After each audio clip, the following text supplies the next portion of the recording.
Good morning and welcome to 5 Before the Bell, TheStreet.com's daily market preview and European market update right here from the heart of the financial district in central London. I'm Martin Baccardax. I am the London Bureau Chief here at TheStreet.com. I'm going to take you through those 5 things you need to know before the bell. Now, what we're looking at right now, and that's why I'm slightly distracted, is that we are getting the Bank of England rate decision on the so-called Super Thursday, where they deliver not only rates, but also inflation and growth projections. There's been no change, as anticipated, in the key lending rate. That stays at a record low of 0.25%. In fact, we haven't seen a rate rise in 10 years. The vote, as I see it, to keep rates unchanged was 6-2. Now that's important because the last time the bank met, the vote was 5-3, and there did seem to be some speculation that the narrowing gap between those that want to be doves and those that want to be hawks was an indication that rates were to rise relatively soon.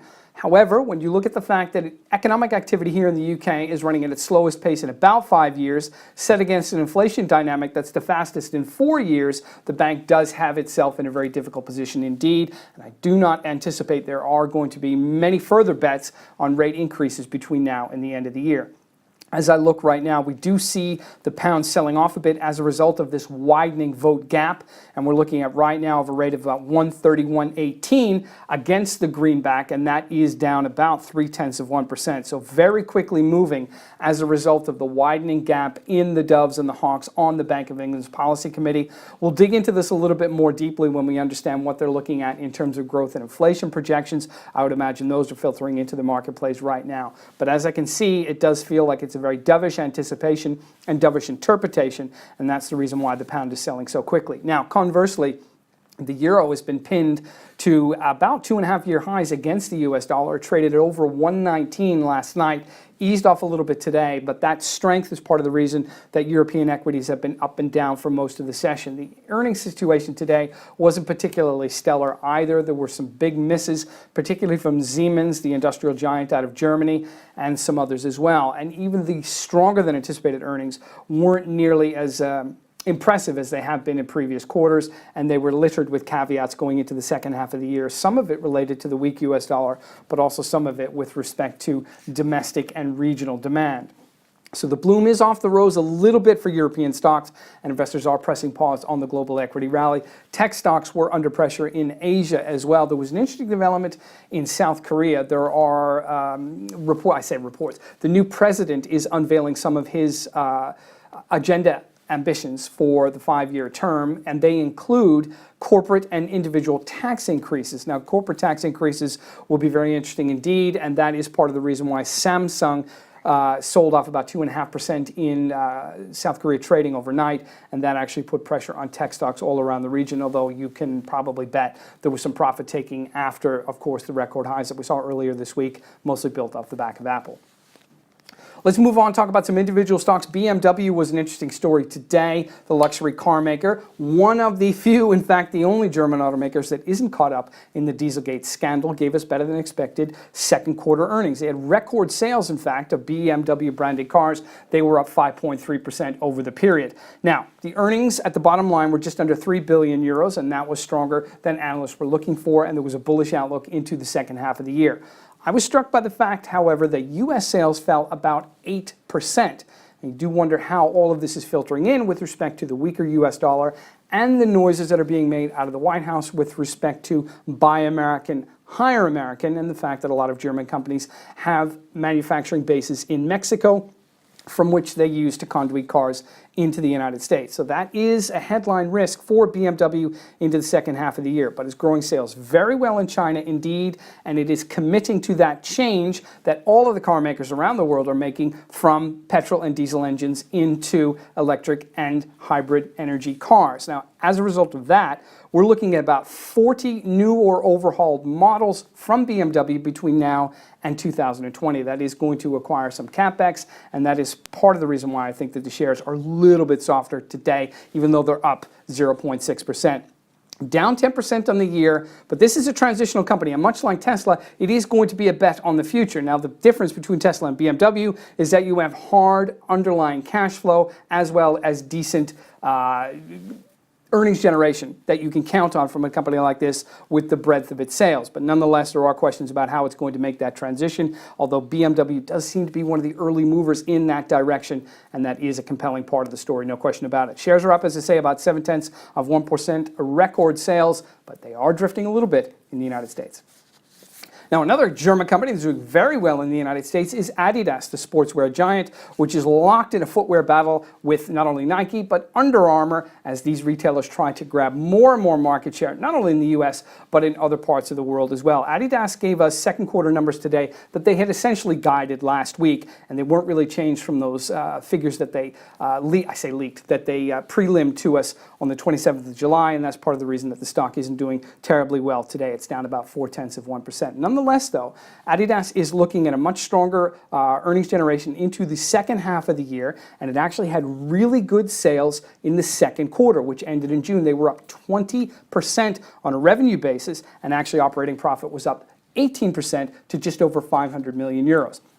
What's interesting to me is the way in which Adidas is stealing away market share from Nike inside the United States. Nike still commands the space, there's no question about it. It has about a 53% market share for footwear sales in the US, but it is actually slipping a little bit, and Adidas is gaining. Adidas's US market share is actually double what it was this time last year. It's only 13%, but at that growth rate, it's going to eat into Nike's profit, no question about it. US sales were up 29% on an annual basis in the second quarter, and that was much better than the flat revenue growth that Nike saw, and much better than the flat revenue growth that Under Armour saw as well. I think what's interesting about Adidas is that it's growing in China at a much better pace than both Nike and Under Armour, and it's also doing the same in the United States. And it has a nice spread of business around online and traditional brick and mortar retail, whilst its product mix is very nice in the fact that it has specialist, it has style, and it also has that retro. And those retro sales are really important for Adidas, and part of the reason that the brand awareness has grown so quickly in the last couple of years. I can tell you that my teenage daughter loves the Adidas Superstars, and all of her classmates do as well. So you can understand why, with the product mix and its online push, that Adidas is doing so well compared to its rivals. It's up 26% year to date on the DAX Performance Index is the Adidas shares. That compares to a 36% decline for Under Armour and only a 17% gain for Nike.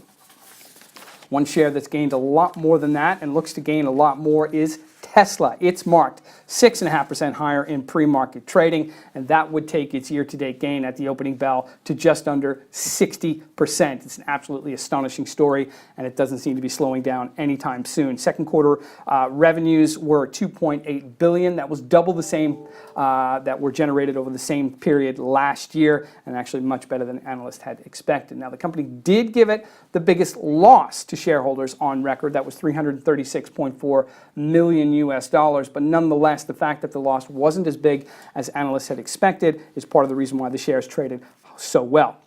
Another big part of the reason, though, of course, is the fact that Elon Musk, the founder and the CEO of the company, and probably one of the most charismatic business leaders in the world today, described the quarter and described his feelings as the best I've ever felt about the future. This guy knows how to sell, and he knows how to get investors on board, and what he says is believed. And whether or not you believe it, it's a momentum play in the shares and in the market that simply can't be ignored. Musk is telling us that 1,800 people a day are booking pre-orders for the Model 3. Whether or not he's going to be able to meet the aggressive production targets is another story. But nonetheless, if the demand is there and the cash flow can actually, the cash burn can slow down, Mr. Musk might be able to go to capital markets, get some more money, increase the capex, and meet those targets. But they are ambitious. It has to be said. They want to make 1,500 Model 3s in the month of September. Then they want to be making 20,000 by the month of December. And then they want to make 500,000 for the whole of 2018 to meet the order book that exists at the moment. That's an incredible task, and it is a Herculean achievement if it is to be made. But at the moment, at least, investors do seem to believe that isn't entirely possible. There are some questions as to whether the Model 3 demand, which is much cheaper than the X and the S, is going to eat into the appetite and the demand for the upper-end models, the Model X and the Model S. But nonetheless, that doesn't seem to be happening at the moment because Mr. Musk says that those luxury car deliveries are actually going to increase in the second half of the year. He shifted about 47,000 in the first half of this year, and he expects to shift more in the next 6 months. So if he's not going to eat into the demand and the profit of the upper end while still maintaining delivery targets at the lower end, then this is definitely a compelling stock and one that is going to be a stock of the future. It's called 6% to the good right now, and that will cap a year-to-date gain of about 60%. Interesting to see whether we can take through into these production targets. I keep coming back to those numbers because if you're only going to make 1,500 in September and somehow you're going to make 500,000 over the whole of 2018, I think we're right to ask questions. But again, the momentum of the stock is so compelling, it's a brave investor indeed who's going to stand in front of it. Now, Wall Street is called a little bit lower right now. The Dow is going to slip about 5 points from its record close last night, at least according to U.S. futures prices. The S&P 500 might slip about 2, and the NASDAQ may actually gain largely on the back of Tesla, I should imagine, given that it's called so high. But the NASDAQ is looking about 5% to the good right now. We're going to have initial jobless claims, of course, and then, of course, we have the all-important employment report tomorrow. It tends to be the most important data point every single month, and of course the month of July is no exception. Interesting to see that the dollar has found its feet a little bit in international markets. Last night, the dollar index, which measures the greenback strength against a basket of global currencies, was up about 0.1%. It's still near 15-month lows, but it's nice to see that ship steadied. Again, I referenced the sell-off in tech shares in Asia last night. The tech sector in Europe isn't so dynamic, so it's hard to get any signaling from that. But aside from Tesla, you do wonder if there might be a little bit of profit taking in some of the big name tech shares as we start trading today. But anything can happen between now and the close of trade. And again, stocks just keep managing. They're like a boxer in the 12th round of a title fight. It doesn't matter what hits they take. They just keep grinding higher, keep punching, and keep waiting for that 15th round bell. So at the moment, you wouldn't want to bet against it, even though it does look a little bit heavy as we head to the bell. That's it for me here in central London and 5 before the bell. I'm Martin Baccardax, the London Bureau Chief here at TheStreet.com. We'll see you tomorrow.